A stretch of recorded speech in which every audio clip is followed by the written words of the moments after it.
Sorry about that. YouTube decided to go on go a little late than a little late, and I wasn't able to catch it for being on. Sorry about that. This is Happy Valley Hobbies, and these are hobbies that make me happy. And hello there, Trayman One. I would have. Yeah, I can't really give out cookies, although I would give you the choice of cookies and all that. But unfortunately, that is, the only ones I can give you are virtual cookies, and I try to eliminate them as much as possible. But thank you for waiting. What is it? An hour and 45 minutes? I'm assuming you weren't there the whole entire time. Hello there, Andy, the hot dog pilot himself. The winner of the Anthony Dodge, what is it, 500 subscriber level or something like that.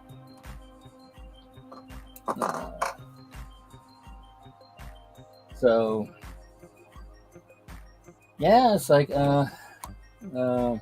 because of my work schedule and all that, I don't know when I'll be doing live streams, but here I am. Unfortunately, being a part-time job, it's a new store at Jalopies.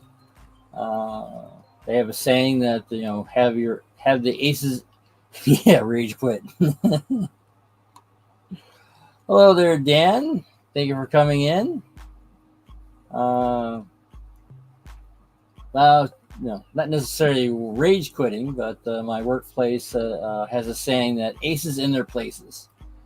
And even before they opened up to the public, I happened to realize that I'm not an ace. And my first week there, I think it was the first time that I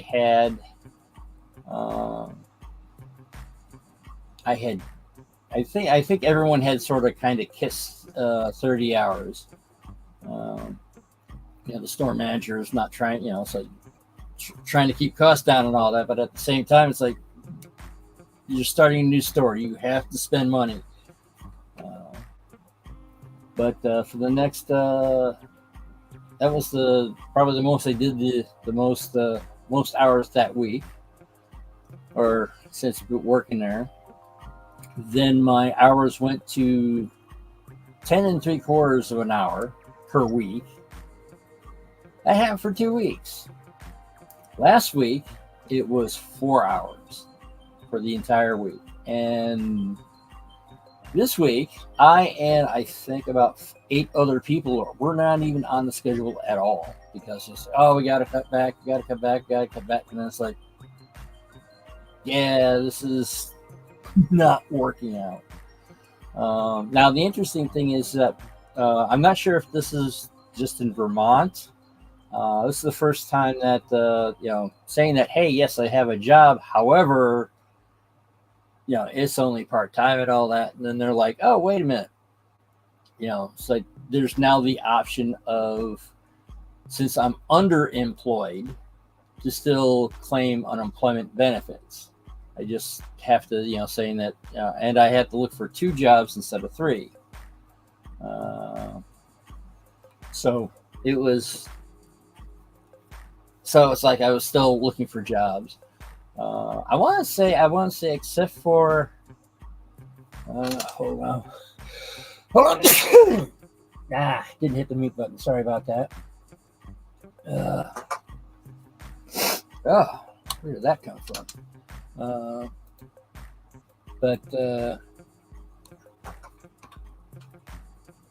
Yeah, where was I? Yeah, I had.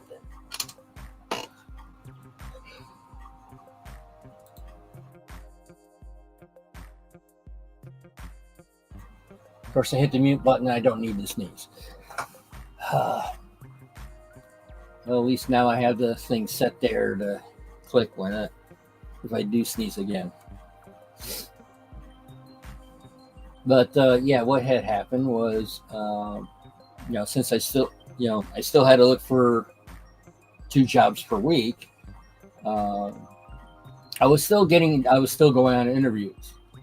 The last one I went to, uh, it paid nicely. However, it was a 40-mile commute. And it's like, okay, I'll do it anyway. Uh, see what happens. The place does the it, it it's a large corporation. So they have multiple places of. I guess they started out with heat treating, or that's their largest business. But what they are doing in south of Rutland is they're adding metal. It's like a high high abrasive resistant paint onto metal pieces and then baked. And so they're not actually building anything there. They're just painting stuff to make it more resistant. Uh, and that place is hot. It's like you go to interviews. They said there wear casual clothing. I wore casual clothing, but a little bit above casual. And walked into and they gave me a tour of the place, and and basically when I walked in from the main office onto the main production floor, it was like getting hit by a wet towel, a wet hot towel. It was like it's just. I mean, they had all the doors, windows, everything they could get, to get the heat out of the building open. And it was still sort of a little on the oppressively hot side. I mean, I would have to say it was a sweatshop. And that was odd.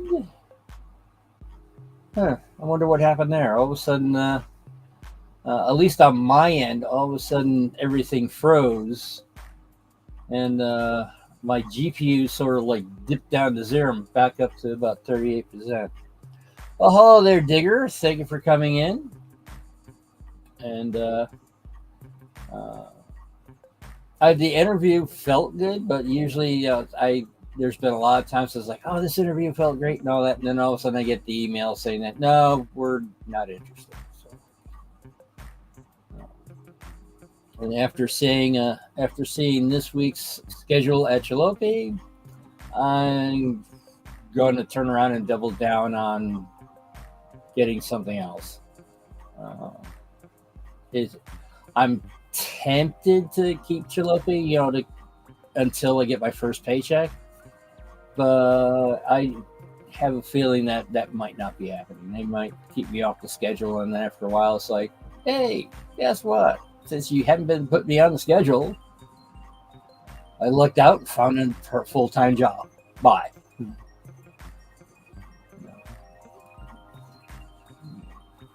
Because it's there's the old adage of it's like time flies when you're having fun.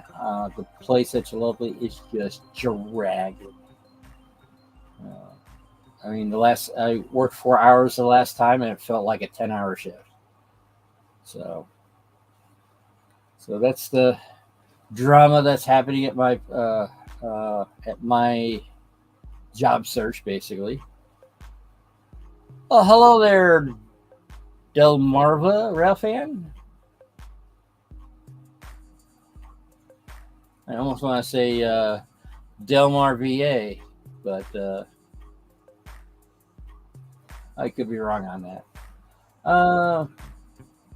But also on that front, I really got into super austerity mode. So I have not bought anything since losing the job 2 months ago. Normally after church services, I go to I go out to eat because it's one of the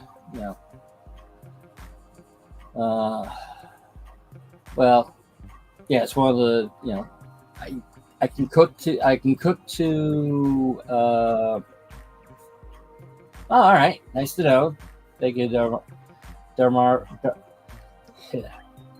I said it right the first time. Now, can I say it the second time? Delmarva. All right. All right. It's good to know, Dan. But yeah, I've been on. I haven't bought anything.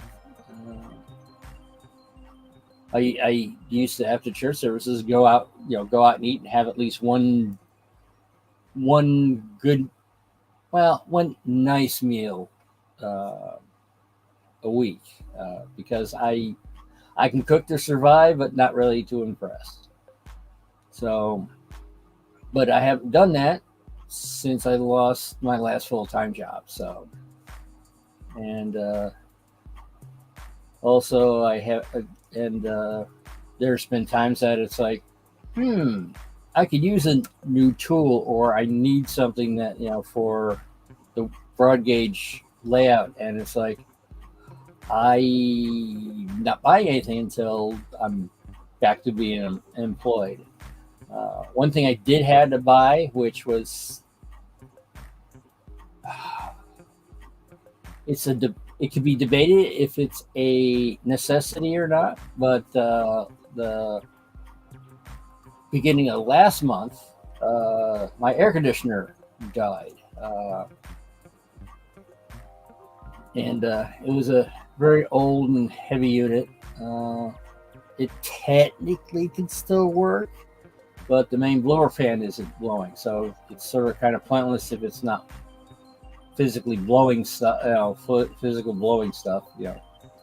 Hello there, Sparky. Thank you for coming in. So I wound up having to buy. AC is sort of kind of it. It wasn't to cool the building down. It was to get rid of the humidity. And I bought like the smallest unit that they had at the local hardware store, which I want to say is almost. It was the same width, but it was smaller and also narrower. And unfortunately, the way my apartment is set up, there's only two places to put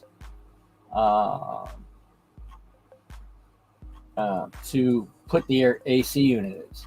One is in the bathroom, which is sort of kind of pointless, and the other one is in the kitchen, directly above the sink. This building was built, from what I understand, in the late 60s. I don't think window ACs was a big thing at the time, because I guess technically the window behind the camera would fit an AC unit if the spacing of the windows were different. Because I think it's a 3-pane window. Basically, it's a 3-pane window that, if it had bumped out, would be a bay window, but it's not. It's like a bay window that's been flattened. So you got two small, maybe 1 foot wide windows on the sides, and a 2.5 foot window, possibly even 3, in the center. So the center's too big to fit too big and unfortunately sealed window in the front, and then the two ones on the side, your normal double hung windows, but they're only maybe about 1 foot wide. I'm not quite sure if the window, because it also has a storm window in there, which is also smaller. So I don't think it could physically fit in the 1 foot wide windows. So I almost want to say the AC unit itself is something like 12. So it's 2 inches too wide. So over the sink it had to go. And that's where it is. Being a much, much smaller unit than what I had in there, it's a lot easier to get in and out. The other one, I had to, first pick it up, put it on the counter, open up the window, and then sort of like lift it up, get it onto the window sill, or at least half of it on the window sill, then sort of have to shimmy it to get into the whole thing. This one actually is light enough I could probably pick it up off the floor and just go directly into the window. So I'm sort of glad I went that direction. And at the time I'm like, I don't know how well. I'm not sure how well it would cool down the place. But it's done a fantastic job. I mean, it doesn't. My bedroom is not. It takes a little bit longer for my bedroom to get colder because there's obviously a door in the way. The door is open, but it's still a smaller thing than the rest of the thing. But I put that. I wound up putting that in there, and I didn't realize how much of a difference that was because I went to sleep the next night and I was slept like a log because I wasn't overheated. So, even though, it is a cheap, very cheap AC unit. Someone says, "Oh, it's not going to last you that long." It's like, yeah, but unfortunately, with a lot of stuff today, having planned obsolescence, you can buy something brand new and it'll fall apart. I was talking to, I was at a meeting where somebody was talking about, that a lot of the hardware today is supposed to have a 30-year lifespan, be able to run for 30 years. And with computers, the problem is that the software is only designed for 3 years, 1/10 of the thing. And, but that's why a lot of things have backward compatibility. So, so they can run on the older equipment. I just saw, what was it? It was a YouTube video where someone turned around and they were able to get a DOS program to work on a brand new computer. It was they did have to do some things to sort of make it so it was properly work. One was actually slow down the clock of the computer because the DOS is usually expecting somewhere around what is it now, 4.7 megahertz or something like that. It's designed to go megahertz, not gigahertz, megahertz. So it's designed to go real running on a low speed computer. But I think that's the only thing I think they wound up having to change was the speed of the computer. But they were able to run the high end video games at the time, which was very graphics intensive, and they would usually when you had a software, the computer game software was basically could not fit most of the computers that people bought them for at the time. And then but it's like it's, I mean, not many people. I've always wondered how a DOS program would work on a modern computer, because I had, when I bought my first computer, I did have this one particular game that, in order for me to use it, in order for me to play it, I had to basically go down to the lowest settings. It had to go down to CGA, only. No musical background, no background music, so it was only the sound effects only, and it was okay. And then one day I had the opportunity to turn around and put it into 386.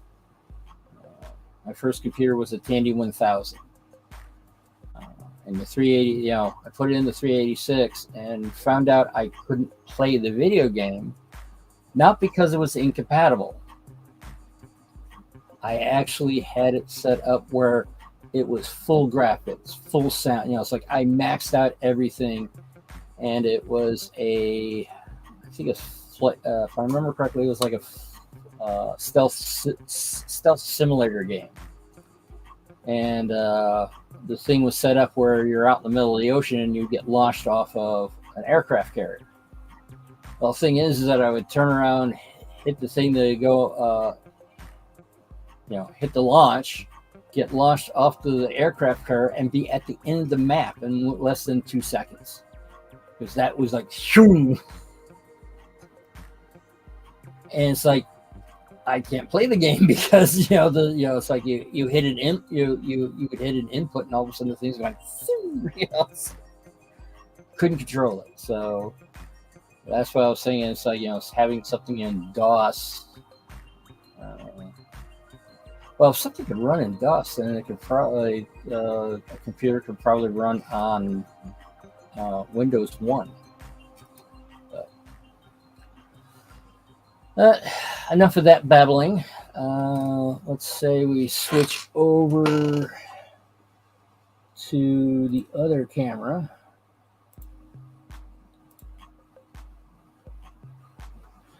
All right. Yeah, one of the things as I was saying before going into austerity mode, I am not anything that's not food.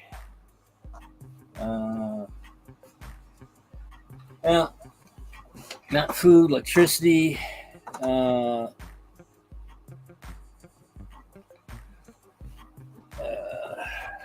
Not food, not electricity, not internet, because I'm using the internet to look for a job. But here, I did most of this off camera, but I have widened the wheels so they actually fit on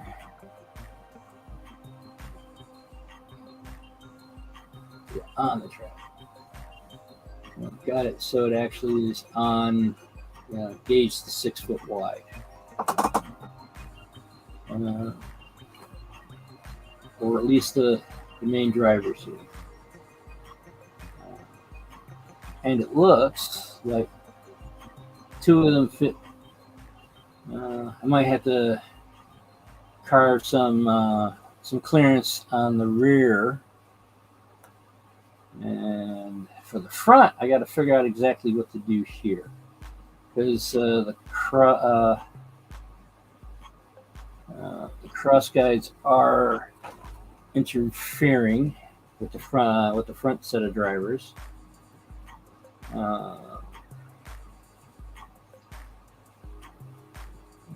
Maybe I can turn around and just bend them so they're out of the way. I was also kind of contemplating of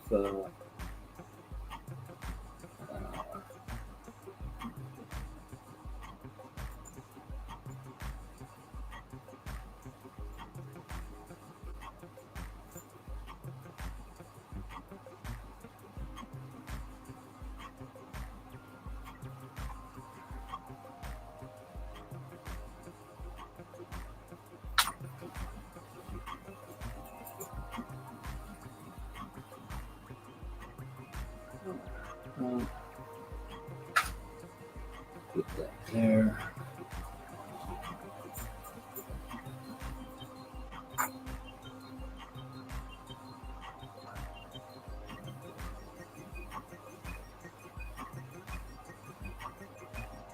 Let's re-bend those another 45 degrees to see if that gives me clearance. Now, first things first. Take this out of here.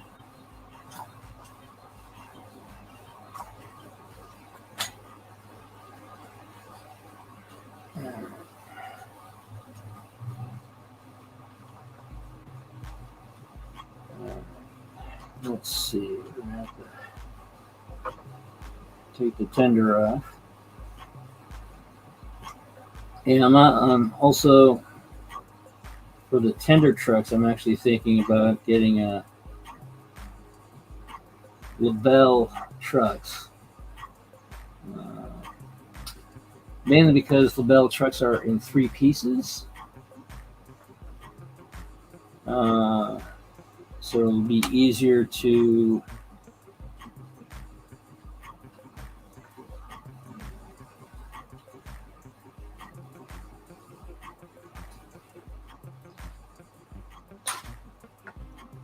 all right, let's see.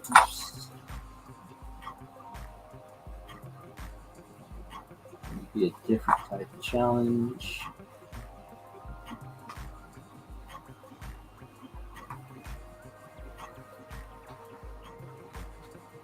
Aha, that's why it's not moving.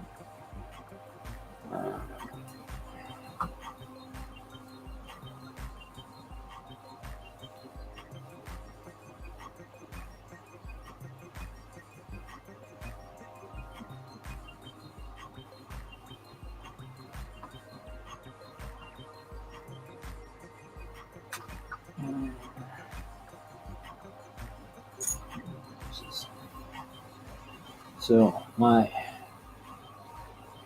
plan is, since I'm on austerity set it. Ooh, wow, that goes fully apart. All right, this makes things a little bit theoretically easier. All right. Well, since I'm more in austerity mode and all that, I might have to take a break of the 6-foot gauge layout, less point, and go back to the standard gauge layout, which is Allen Nook. It's the John Allen time saver puzzle with a abbreviated English. So we grab both of them. Let's grab both of them framed.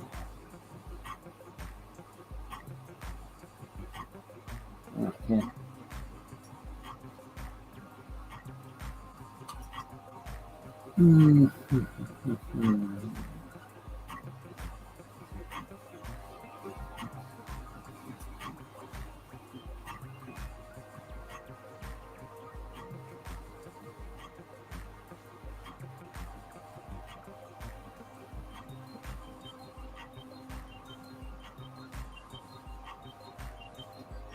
Oops, that was overkill.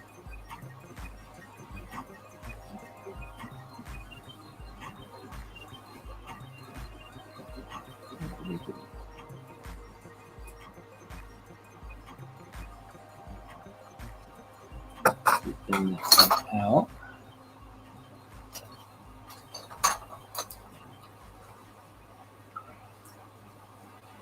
Now, the thing is, if I screw this up, I do have a lot of parts engine, so as I don't go too nuts, I can repair here once I mangled.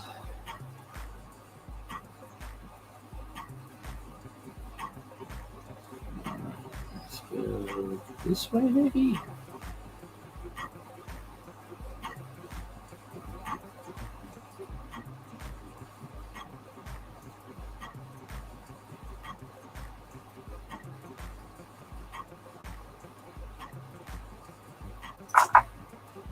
That's at the 45-degree angle. Now to unfold this one, let's just straighten out the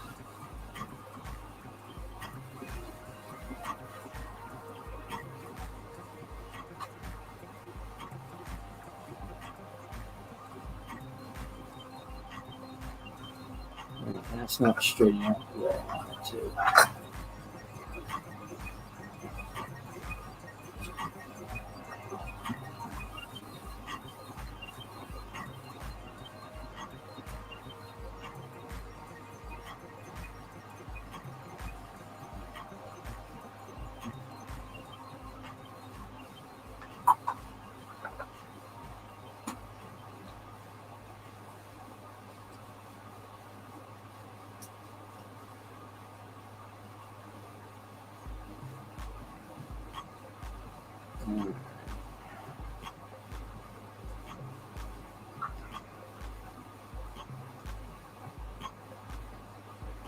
Not perfect, but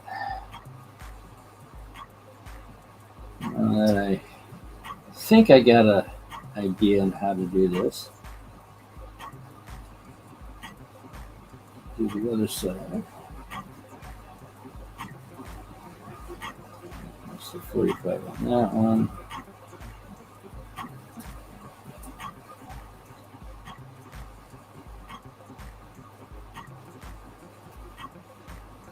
And looks like 45 on that one. That's much straighter. So, well, the only thing to do is throw it back together and see what happens.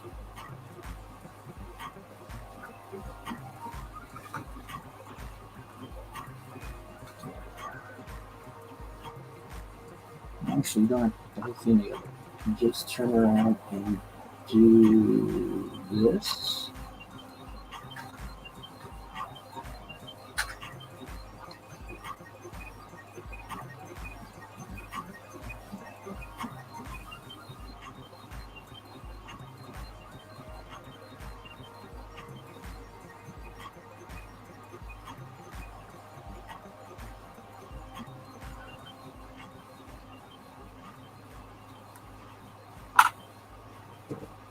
Alright, now to be a clearance. Oh, wait a second, need the bearing in there also.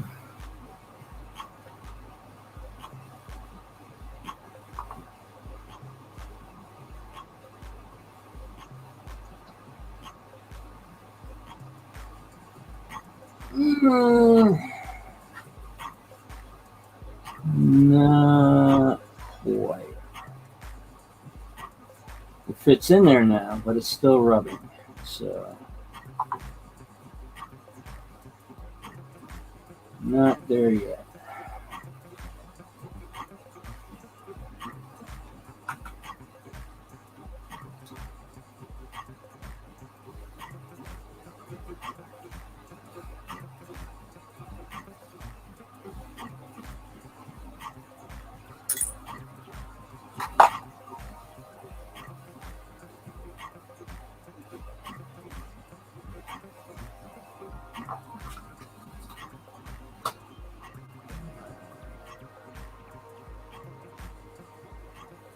I don't really want to clip these off, but that might be an option.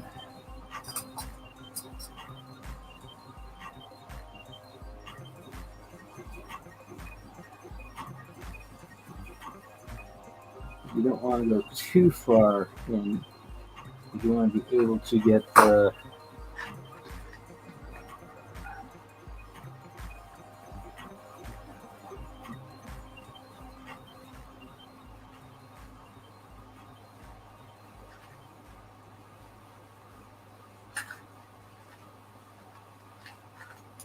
be able to get the side rod still in here and have clearance for that.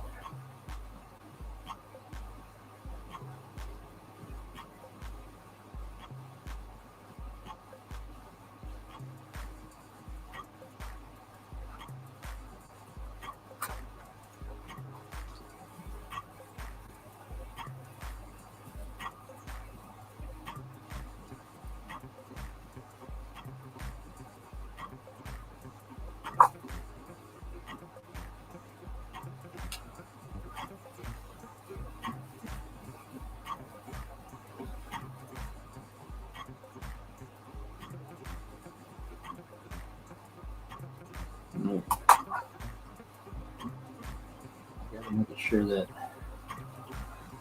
this works along with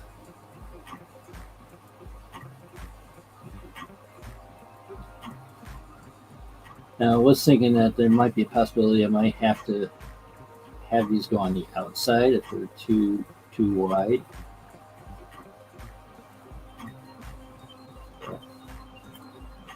We'll find out when we get there. That's more than 45.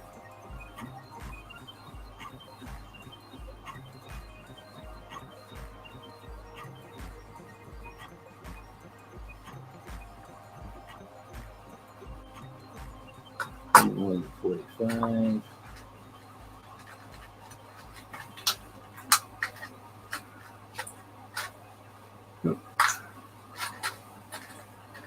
Side rod, main rod, not side rods. All right.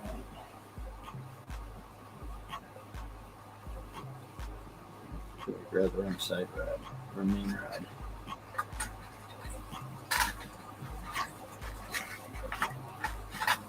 That's the main rod.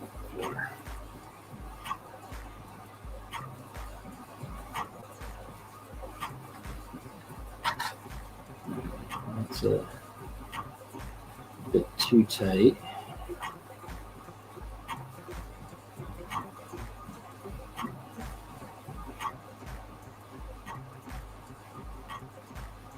Just constantly flexing these things in and out.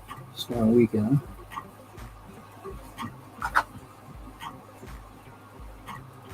Just.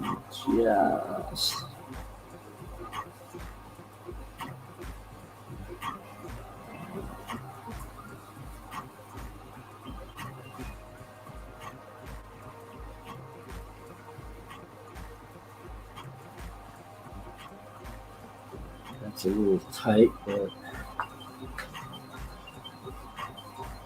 this is just to see how well I can get this to fit in there.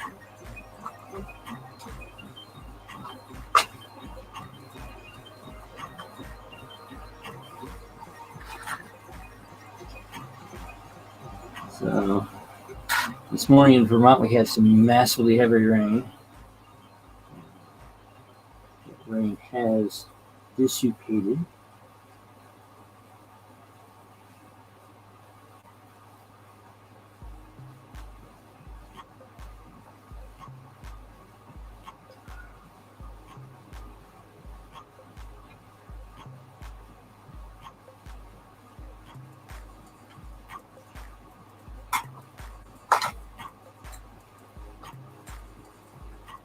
Do we now have clearance?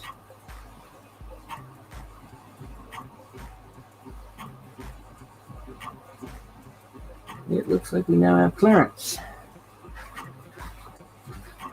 Let's see what happens if I put the rest of the drivetrain on.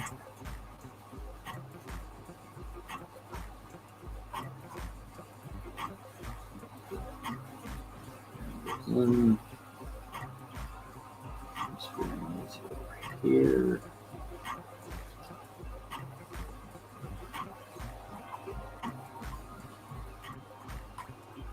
Nice. All right. Let's keep going. Ooh, that's an important detail. Let's make sure we get all insulated drivers on one side.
Let's flip this over.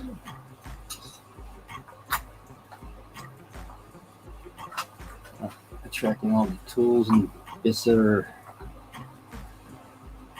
magnetic.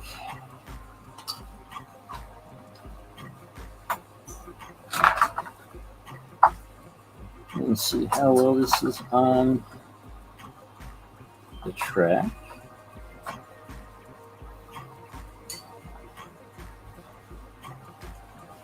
Well, I would have to say it looks good. uh, or at least looks plausible. All right, let's reassemble this.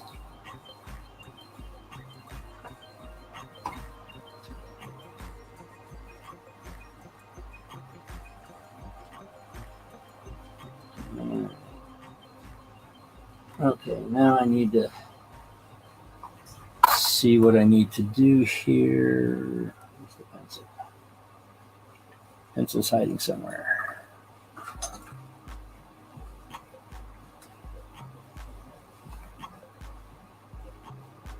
I'll find the pencil when I turn the camera off. How much you want to put that? That's fine. All right. So from here,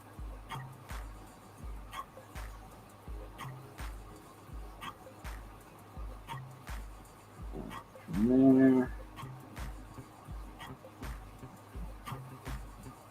that's the most glaring thing I have to do. How am I going to do this? Let's say we find a way to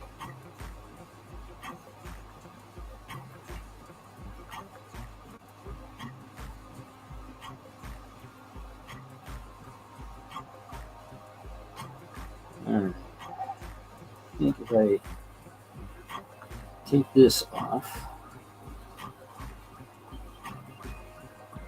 I get this brush there. Yes, there it goes.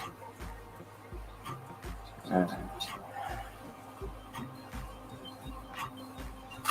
But it's not soldered on there.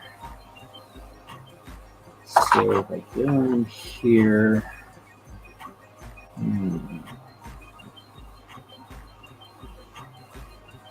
all right, that's what I do. Is basically go straight down here and take that off. Now, what fun tools do I have to be able to do said setup? 15 minutes to do it.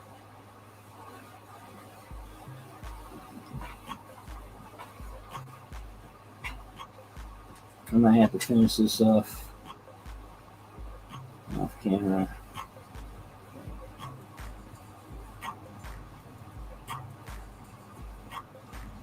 Yeah, it looks like I gotta take a very large chunk out of here. Maybe do the same. Don't have to do as much surgery over here. Probably split that in half and then just take this little section off here. Including this section here.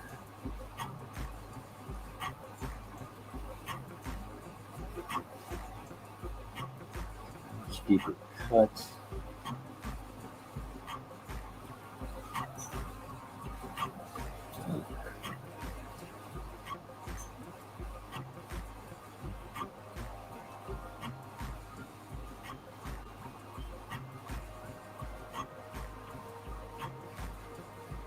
Basically, get the clearance for the rear wheel. And it might take a while.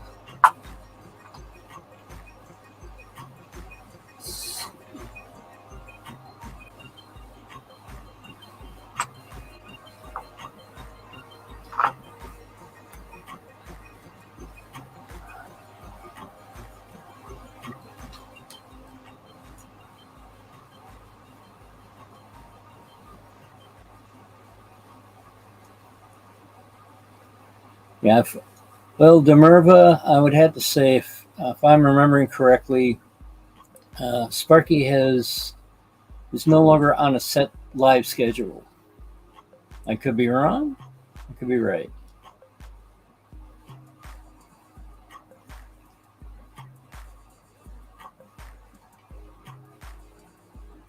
So, yeah. Also, I guess they're having issues with people losing their subscriptions, which makes no sense. I mean, I'm not sure if there's a deliberate policy to get rid of subscriptions.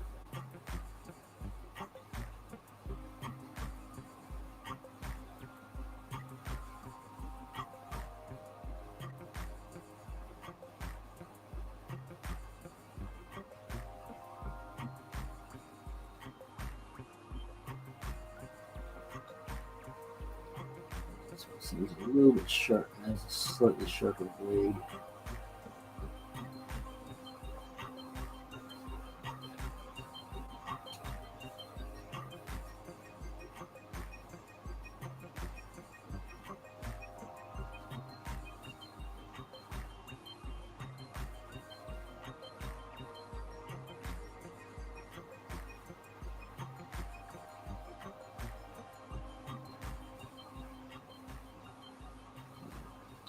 Also, there's times that I believe Sparky turns around and just lurks it sometimes. So he might be here. He might have pulled away from the computer a little bit. It might be the reason why he's not answering you at this point in time.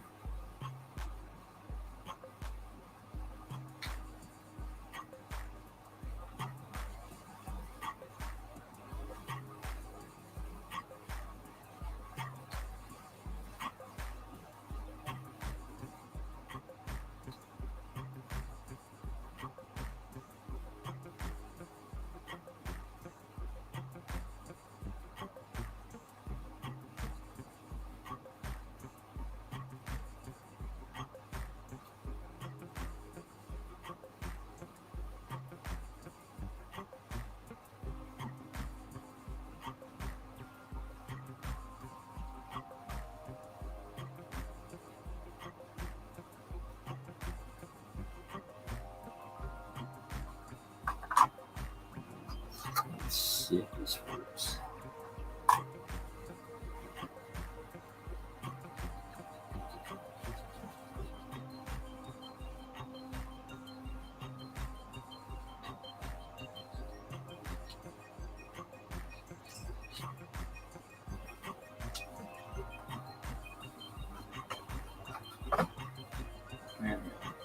Let's see if this goes well. Plastic removal.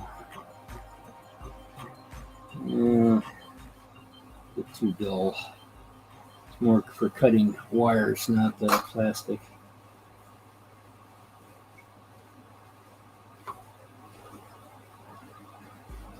Let's see what this does.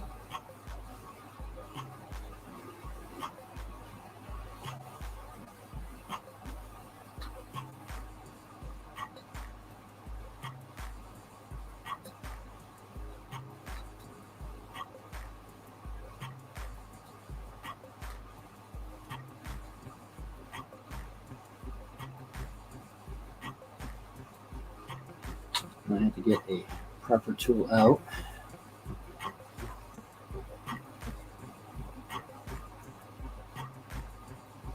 Proper tool that's currently in a drawer in the box somewhere.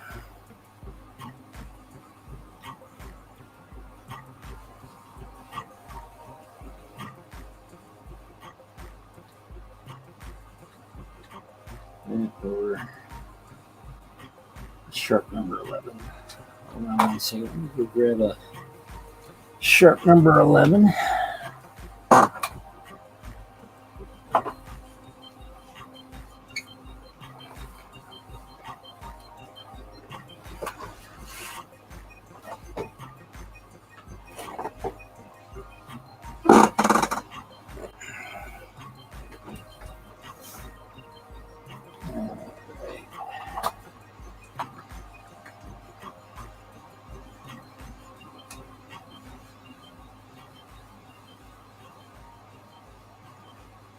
Okay, use blade goes there.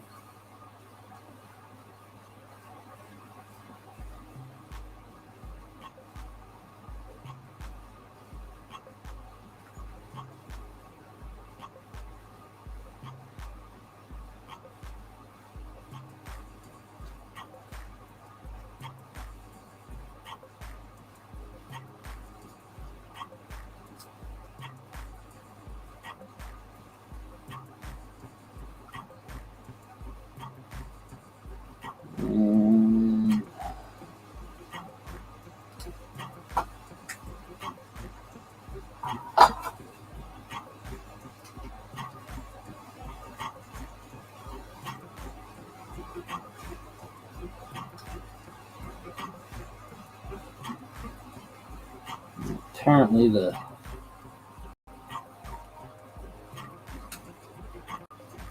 oil on these have dried out.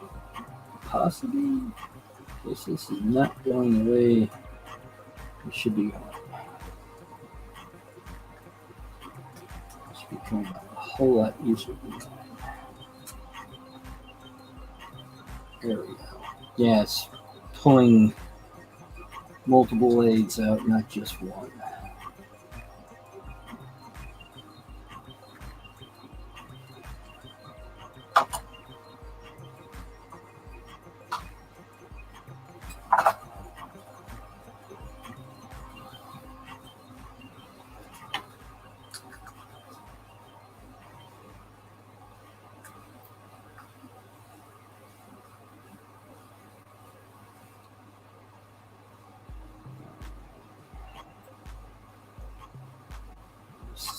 Nope.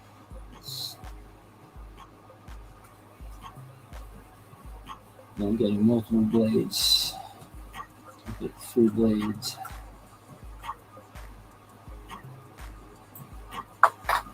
Usually stuff like this happening with paper feeding and stuff like that. But it's the first time with the exacto blades. Alright.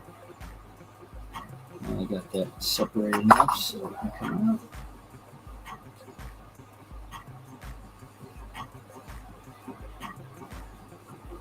I do believe it's the Schuylkill Valley Railroad that's on Sidetrack Sunday tonight. Oh yeah, the oil is definitely sticking out. Alright.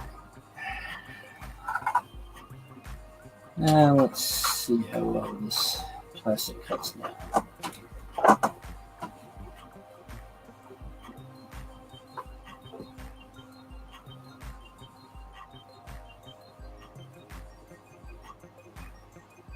Oh, it's amazing what a new blade does.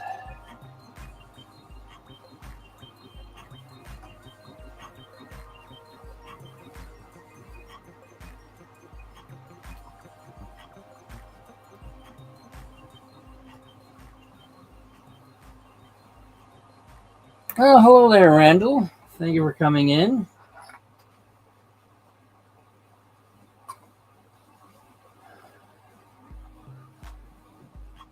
I have actually a question for you, Randall. The company that you work for, are they nationwide or are they just for a specific railroad?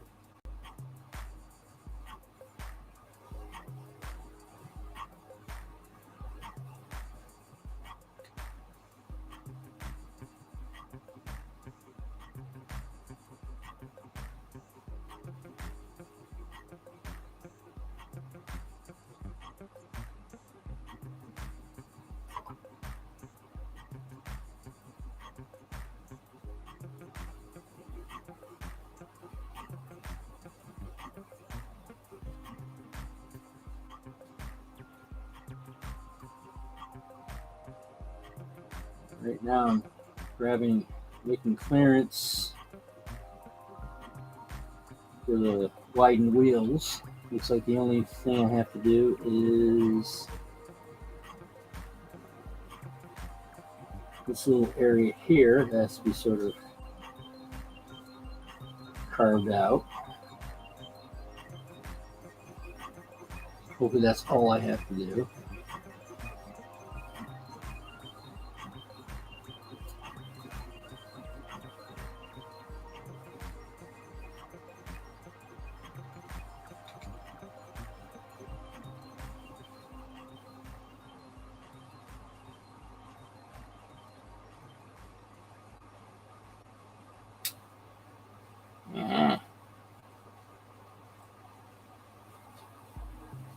Well, it's mostly sharp now. The tip is gone.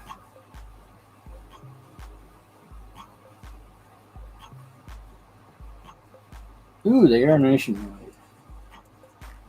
So I'm assuming they work with Vermont Railway.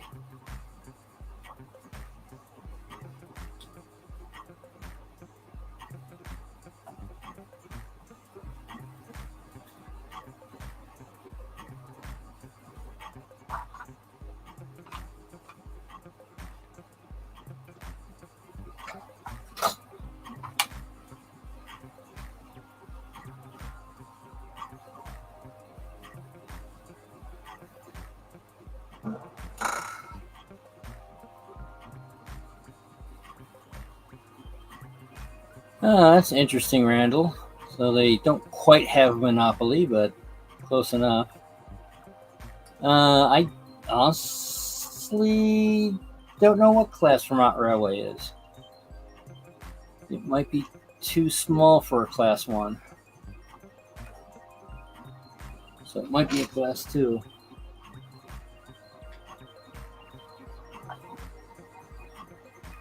Because I'm not sure if you have heard, I am looking for full-time employment. My current part-time employer is getting more and more part-time because their projections are not living up to what's actually happening. So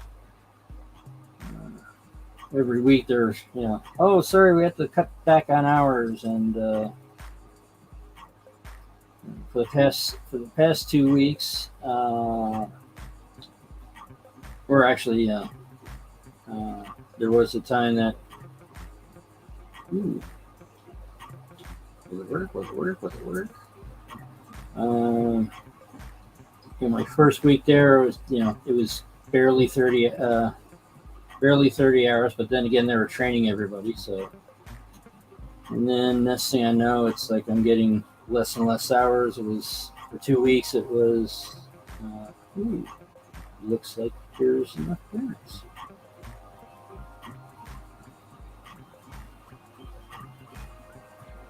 All right, everything should be flat now. All right, let's put this thing back together and see what happens. Actually, I might do that off camera because it's very close time to Sidetrack Sunday over on Schuylkill Valley Railroad. I believe he's the one for tonight.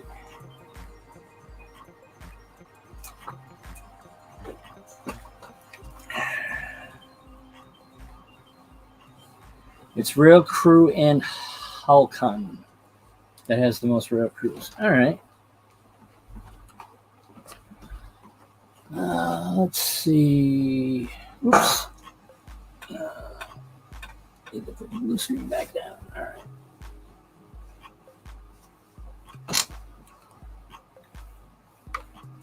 All right. Back to this. And here we are.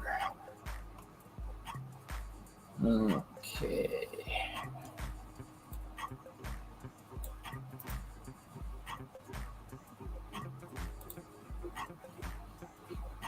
Let's go over here. And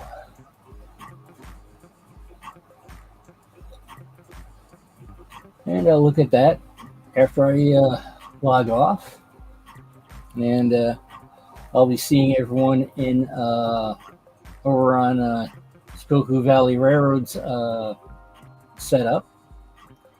And yeah, unfortunately, because I'm washed out because the monitors are basically turning around and blinking my face. I don't have my normal lights on. That would turn around and give it a little bit more contrast. Yeah, I would have to say that's. I've had worked at Taco Bell before, and it was all about serving the customer. The way Jalopy is basically get them in, get them out, get them in, get out. It's like got to get the throughput through. It's like got to get as many customers as possible, and it's like you can't really have a relationship with customers. You can't say it's like, oh, I've seen you before, how you doing, and all that. No, get them in, get them out. And one of the things they have is what they call aces in their places. And before we opened, I realized I wasn't an ace at anything. So that's why I was getting less and less hours. And this week I got 0 hours. But the thing is that there were also 8 other people that are not on the schedule also. So I don't know if they quit or they just weren't given hours. But then again, the most people that were getting most things that people were getting was uh,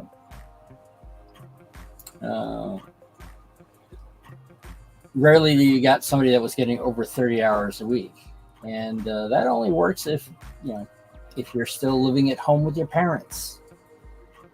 If you're living by yourself and have to pay rent and everything and all that, unless you are a manager, you're not going to be able to work there. So, but I'm looking for work, something preferably near Arlington, New York, or Arlington, New York, Arlington, Vermont. I have been looking at some places that are less than an hour away from me on the New York side of the border. But if I wind up working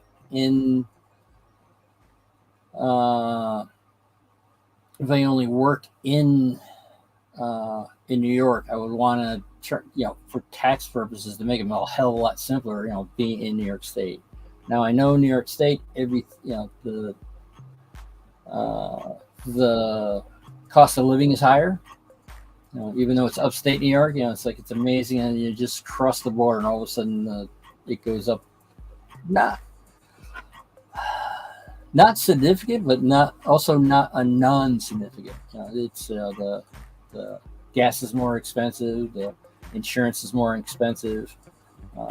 It's going to be interesting, if I go back to New York and try to register my vehicle. I actually had it happen to.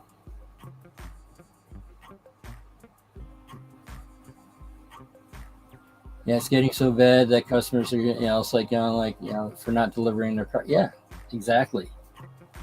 That's what their job is to move cargo. And that's why I think the problem with the shareholder, we gotta, kiss the shareholders' mindset, is that you wind up destroying companies just to satisfy the stockholders. I mean, look what happened with Toys R Us. It's like, oh, they had this great rating and all that. So what did the stockholders do? Borrowed everything and then bankrupt the company. But hey, they made profits. So, and it's a lot of that, short-term profit thought process of getting that rate of return quicker and quicker and quicker is not helpful. That's why there's companies that are going out of business, because it's that they're willing to sacrifice the company. I said this years ago. Unfortunately, I didn't write down the quote, but they would sacrifice the company for the 5-year plan. The 5-year plan is sacrificed for the 1-year plan. The 1-year plan is sacrificed for the quarterly plan. The quarterly plan is sacrificed for the monthly plan. The monthly plan is sacrificed for the weekly plan. The weekly plan is sacrificed for the daily plan. The daily plan is sacrificed for basically whatever the next meeting is. Yeah, pretty much. It's like, once they can't, it's not necessarily make more money. They can't make the rate of return. Because there's companies out there that, that they were fine with what they were doing, but they weren't growing fast enough. Money was still coming in, but it wasn't going fast enough. And that's why they, that's why they turn around and dump it and then let it burn and all that, because they're doing their best to, try to squeeze every amount of money out of the company. I've also almost the same thing happened with the Delaware and Hudson. Mellon Corporation, they bought the railroad not to run it. They were actually planning on selling off all the. There was a lot of Lake Champlain view of the Lake Champlain, and their idea was to turn around and sell that all off, which would break that connection for real estate, condos, luxury hotels and stuff like that. And when they tried doing that, the ICC at the time came in and said, nope, you're not doing that. You have to run it as a railroad. That's why a lot of Delaware and Hudson fans were not happy with Springfield Terminal. They don't like the Guilford era because that's what Guilford was planning on doing, was planning on scrapping the whole thing. But then when they told they couldn't do it, they just ran it into the ground until CP took over. And CP was the one that wound up building everything up. I just have to realize is that technically you can send a car from Albany, New York, all the way to Mexico on the same railroad.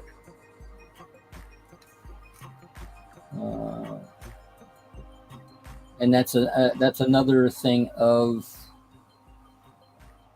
not only for scheduled railroading, but letting the railroads combine. So all you had these mega-sized Class 1 railroads with the oh, sorry, couldn't grab the mute button quick enough.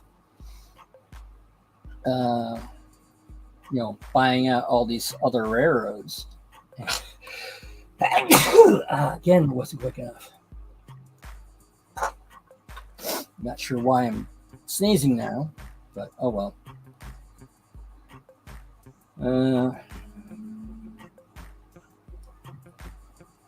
But I mean, it gets.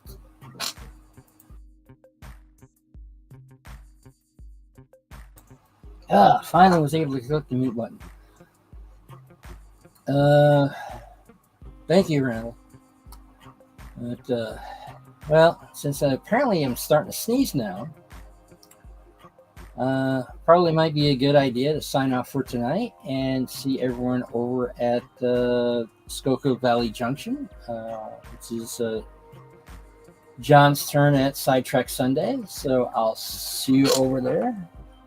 And I think the world needs more love. So find your passion. Thank you, Sparky. And